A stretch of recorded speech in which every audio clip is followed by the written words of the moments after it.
My name is Mariah and welcome to Reiki with Mariah, my channel. And this video is going to be about Reiki Level 1 attunements and why and the hows and the who's and the where's and the what's. So Reiki is just a tool. There's a lot of different modalities that you can use to help heal your body and help heal others' bodies. I personally chose to start with Reiki because that's what I connected to at first.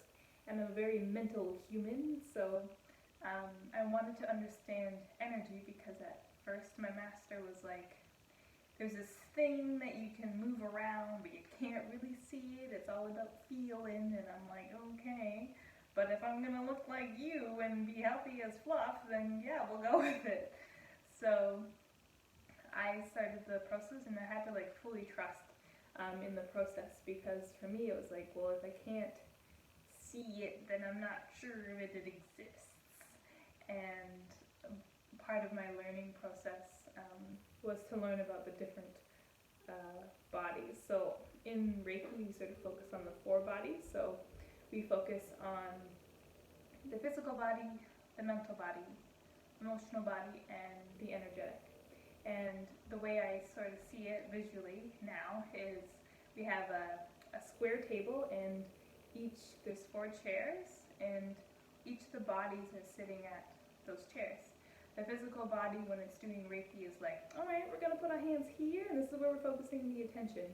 The mental body is kind of like, not sure about this, not sure what's going on. And then the emotional body is like, this is how I feel about this. I'm feeling good, I'm feeling connected, feel, emotion. And then the energetic body is like, we got this, because it already knows. It knows it's truly happening. It knows that connection is present. So for me, that last piece that I needed in order to fully integrate the Reiki training into my life was the mental part. So Reiki does have its own system, and we have to respect and use the system when we're building the foundation and the relationship with the practice. So the system includes the symbols. So there's symbols for healing the physical body. There's symbols specifically for the emotional and mental and for energetic. There's symbols to help with rising the kundalini. So you get different symbols in order to help set the intention to do that act. And why we use these symbols is because they've been passed down from master to master. So there's a potency in that symbol because it's been drawn so many times. So you're sort of gifted that through the attunement. So the who's, the what's, the where's, and the why's. So we kind of covered what Reiki is and what kind of the system is.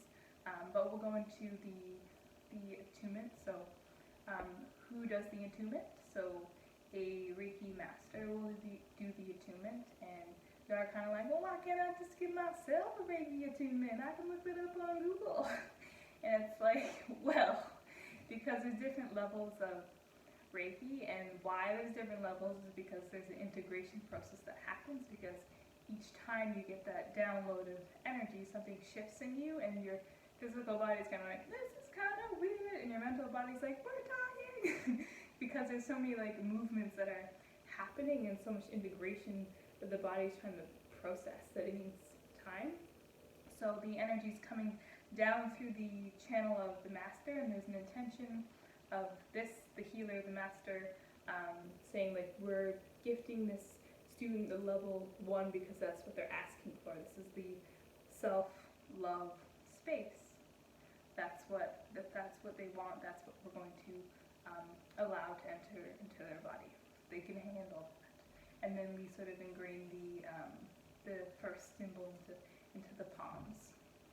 The energy goes through the master's hands. They do all their do stuff, and it goes into the student's channel. And then that student will feel sort of a new movement, and the energy is going to hit the main 7 chakras for the next 21 days. So we'll go through a loop every week and hit each one, and the student will go through different things depending on what the body needs to purge. So that's the who.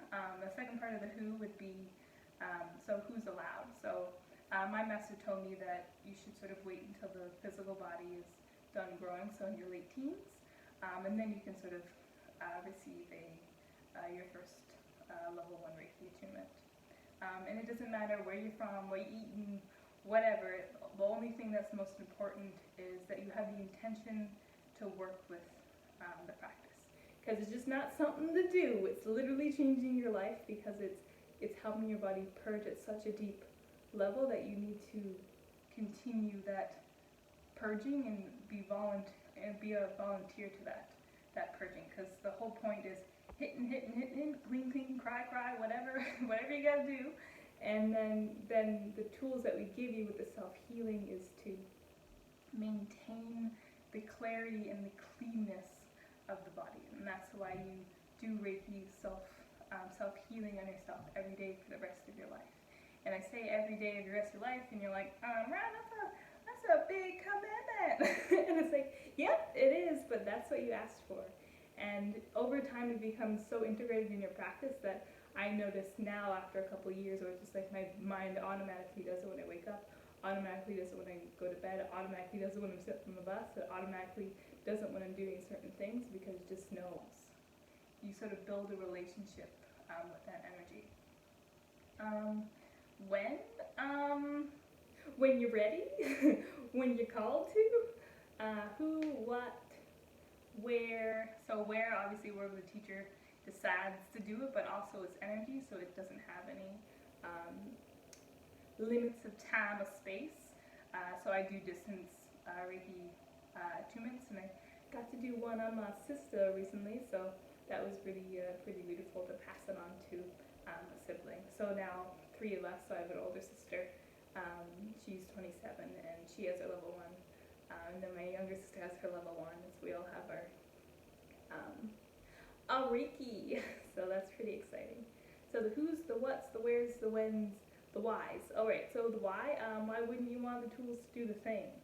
And a lot of people will come to me like, so I know that when I put my hand here and I think about a certain thing, then I feel relaxed and it's great, but I wish that I kind of knew what I was actually doing. So how I mentioned systems before, Reiki gives you a system to work with so that you can work more intentionally. So right now I'm putting my hand here and I'm thinking about the thing and it's great. But if you had a tool of like, I'm going to be using the energy symbol for the physical body, and I know that it's going to help the muscles and the bones and those sorts of things loosen and stuff. And also because your channel is now cleaner, that runs along the spine, the energy coming through your palm is going to be a lot more potent. And because it's coming from intention, it's going to be a lot more charged.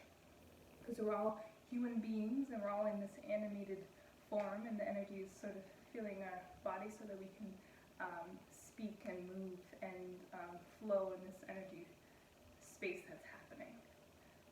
But when we sort of consciously choose that we're working with the energy, respect the energy, acknowledge the energy is more potent.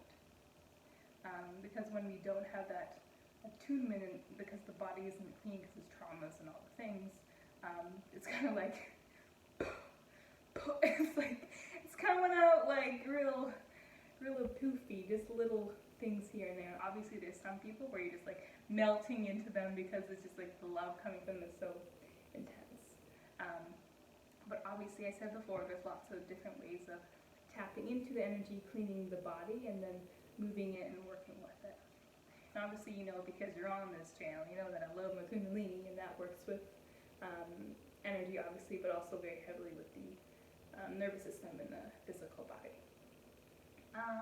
What else? What else about Reiki? It's something you have to experience. Because it does put you in a very deep meditative state, and a lot of my clients are kind of like, well, I was awake, but I thought I wasn't, but then I was, and something weird happened, and then I was dreaming, but then I wasn't dreaming, and I thought you were there, but you weren't. It's like a different space that you're in. It's like a deep relaxation, so it's so deep that you think that you're sleeping, but you're also so hyper aware of what's happening around you, but also what's happening internally.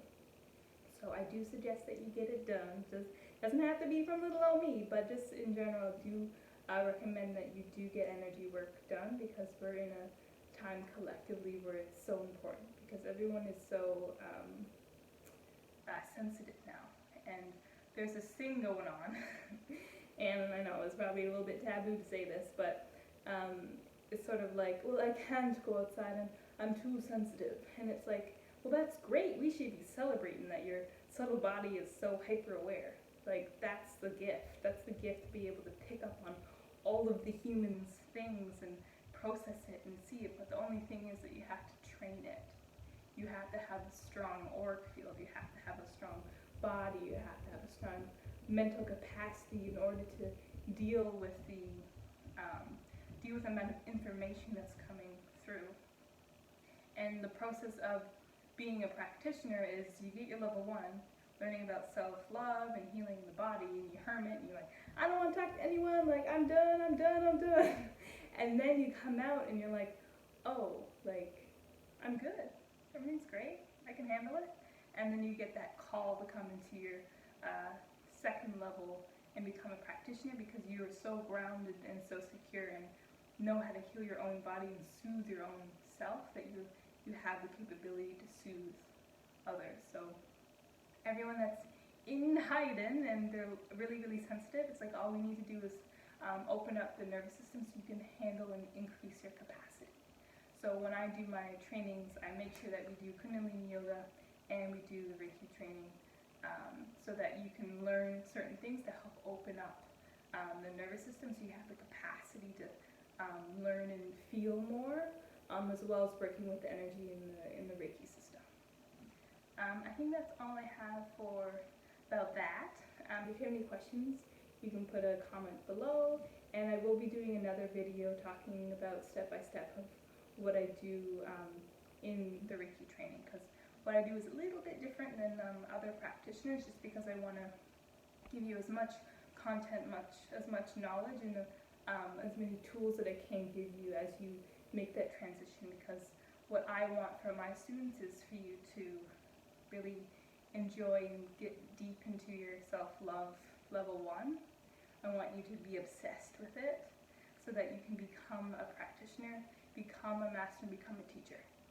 Because the way the world is going right now, that's what we need. We need teachers to be able to handle the pressures of life. We're not supposed to hermit anymore in the woods. We're supposed to be in nature and all the things, but the way the world is sort of shifting, we have to be able to have the capacity to show up in busy cities and heal people. Like, we have to be able to have the capacity to, like, sort of have those healthy boundaries and be lights in the space. So thank you for watching, and